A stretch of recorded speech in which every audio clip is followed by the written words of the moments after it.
guys, I did say that I would work on more members only videos. Here is a doctor that has a one-way ticket to Snake Island. So, for your spicy story of the day, doctor who said he wanted to help a girl 8 years old explore her sexuality in a safe place. Sir, there are not enough lawn equipment for you. So here is the gross man. An Iowa doctor will essentially spend the rest of his life behind bars. Amen, hallelujah, and throw away the key. After he SA'd an 8-year-old girl at his home near Des Moines last year. I mean, I'm okay with you giving him to the family, but I understand that that might be a due process and cruel and unusual punishment kind of thing. The judge Friday sentenced Dr. Lynn Lindemann, 73, to 50 years in prison. He must serve 42 and a half years, according to the Polk County Attorney's Office. The sentence was enhanced because of a previous lascivious act with child conviction in 1976 in Johnson County. So we know you have these predilections, you don't change. Look, you can go do your time and then we'll make you a community just for you, but you stay away from us. How about that? How about that? At least he got a sentence. The jury needed just an hour to convict Lindemann of second-degree SA back in February. He abused the girl at his home in Acony on June 27, 2023, prosecutors say. The Iowa Division of Criminal Investigation arrested him the next day. Lindemann's ex-wife testified that he told her he was trying to help the girl. I can't even say this without feeling gross. What he said to his ex-wife was, quote, explore her sexuality in a safe place. Sir, trebuchet directly into the sun. You're gross, disgusting, and terrible. And that mama honey badger should have just let you have it. Lindemann declined to speak after his sentencing, pleading the Fifth Amendment until all legal actions are completed, he said. His attorney, Lucas Taylor, told the Des Moines Register after the verdict he planned to appeal. Hey, sir, appeal all you want. Appeal to the high heavens. But no one is going to put their life on a line for a guy who does gross things with children. So good luck with that. Quote, we are obviously very disappointed in the jury's verdict, Taylor told the newspaper. However, we believe the court erred in some of its rulings, and we look forward to pursuing an appeal. Well, appeal all you want, stay the hell in jail and away from kids. Lindemann in 1976 was convicted of SAing a 14-year-old girl at a gymnastics camp while he was a camp counselor, according to a federal lawsuit filed last year. Despite the conviction, he went on to become an orthopedic surgeon in the Des Moines area for decades. The victim in that case, Sherry Moeller, filed a lawsuit under the 2022 law that, in some cases, eliminates the statute of limitation for child SA victims. I'm of two minds on this. I feel like you should always have justice if you were abused as a child, but there was a reasoning in having statutes of limitations. So if they can successfully argue to me that they don't want them anymore, fine. But I don't know about cherry picking which rules to follow and which rules not to, just because we hate the crime a little more in this particular area, which I get. Look, everyone wants to save children. But then you make it just that much easier to say, hey, that person doesn't vote the way I like. They're double guilty too. So as long as it's not the slippery slope, which seems to be the only thing the only skiing we're allowed to do anymore. Let's see here. Moeller alleges in the lawsuit that on July 10th, 1975, while treating an injury to her back, Lindemann assaulted her. The incident caused mental health and emotional problems into her adult life, the lawsuit states. The lawsuit is scheduled to go on trial 2025, the Register reports. Lindemann closed his practice last year after his arrest, and he and the state board agreed that he would stop practicing medicine, according to the Register. So I do wonder how that case is going to go with the young woman that was sadly victimized in 1970, 1976, allegedly, or 1975. I do hope that the girl who he most recently was gross with is getting all the help and love, because as this article shows, these crimes against children are carried on through all their life. I mean, this is not something that you just wake up and it's like a broken ankle, you put a cast on it and it's better. It colors a lot of your adult life, your ability to trust, to have romantic feelings and express them in a physical way with a partner, feeling shameful, feeling isolated, alone, depressed. These, I don't remember which state it is. I believe it might be Tennessee. Let me check right now while I'm on a computer. But there is a state that is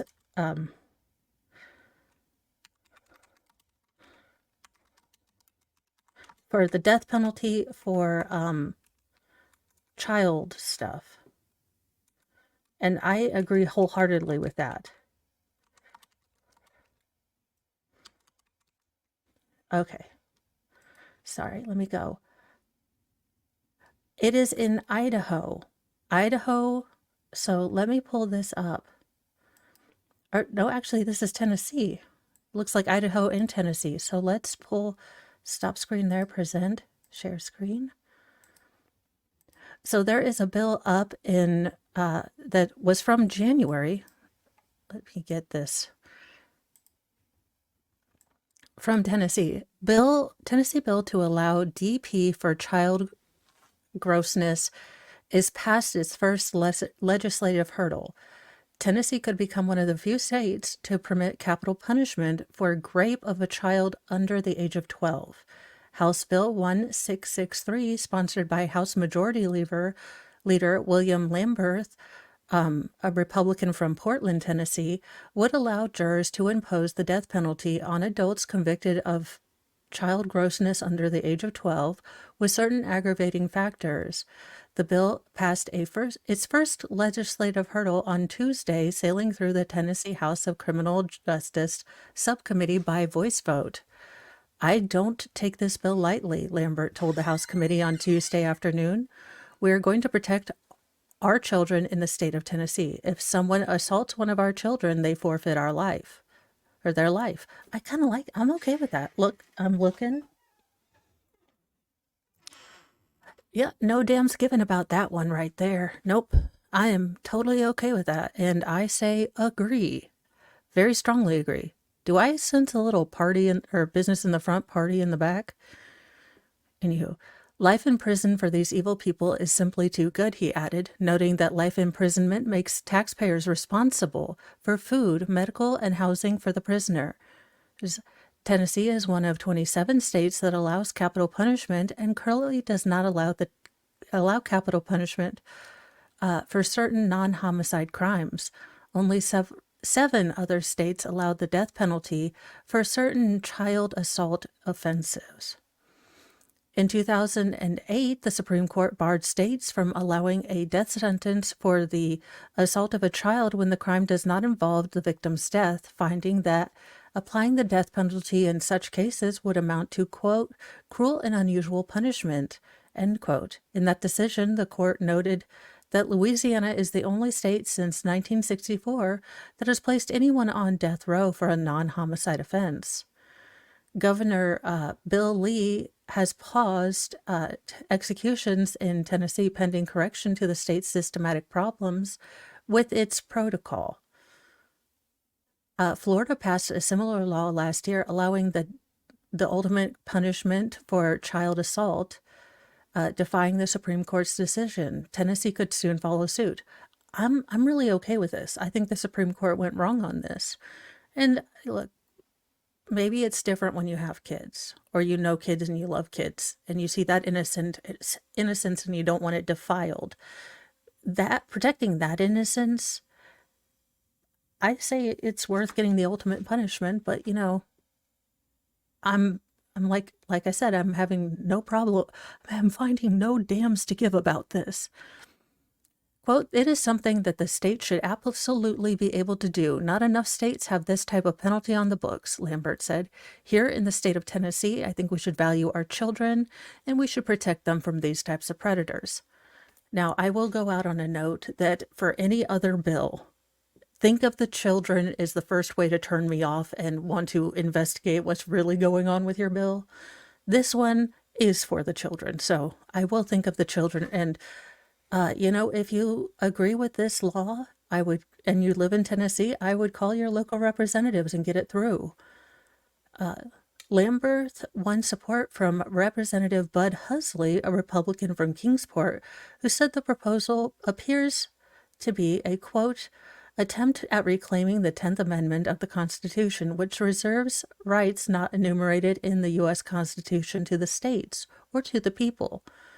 But Representative Gloria Johnson, a Democrat from Knoxville, noted that offenders convicted of child rape in Tennessee are also already required to serve 100% of their life sentence. Johnson said she'd heard from victims groups that are concerned that allowing capital punishment would make prosecuting these cases more difficult and would deter already hesitant victims from reporting crimes, especially when committed by family members. Quote, "Victims fear that it will create a chilling effect on reporting." I will say that as a Uber nerd, I was watching C-SPAN, and I think I was watching this particular bill being fought about. I will have to do a review of that video because I like how I believe Lambert read from victim statements from letters, why they support this, why they want this to happen. This is actually, our constitutional representative republic working in the way it's supposed to. If a majority of people who voted for this gentleman to go in on, being more tough on crime, then he's actually delivering for his constituents. And holy God, I never thought I'd say that in 2024. Quote, "The wounds are unimaginable and the scars run deep," the victim wrote, who pleaded with lawmakers to support the bill. "These are not crimes that victims are able to heal from and move on with their lives. These are crimes that change children forever. You essentially unalive that child's spirit." So I say I'm okay with the state doing whatever it wants to you. I will say this is one of the hot button issues that I'm like, principles, I'm okay with. After you get your due process and everything else, I'm okay with you going directly to Snake Island. The victim, whom Lambert did not name, said that offenders rarely see significant punishment for their actions. Quote, "The ones that are convicted are typically released quickly or given lesser charges, so they'll be back out doing the same thing they were doing. Never missing a single beat, they stack up victims as if they were in an all-you-can-eat buffet with the appetite of a bear coming out of hibernation, and they only have access to a single plate," the victim wrote. "The ones that actually get convicted should face real consequences." The bill now moves to a full House Criminal Justice Committee. It has not yet seen a vote in the Senate, where it would be sponsored by Senate Majority Leader Jack Johnson, a Republican from Franklin. "This is not vengeance," Lambert said. "This is justice and deterrence." I will say if people knew that you could get the ultimate punishment, I think that these crimes would be deterred. And I can see the other side too. If you are reluctant to tell on a family member knowing they might get the ultimate punishment.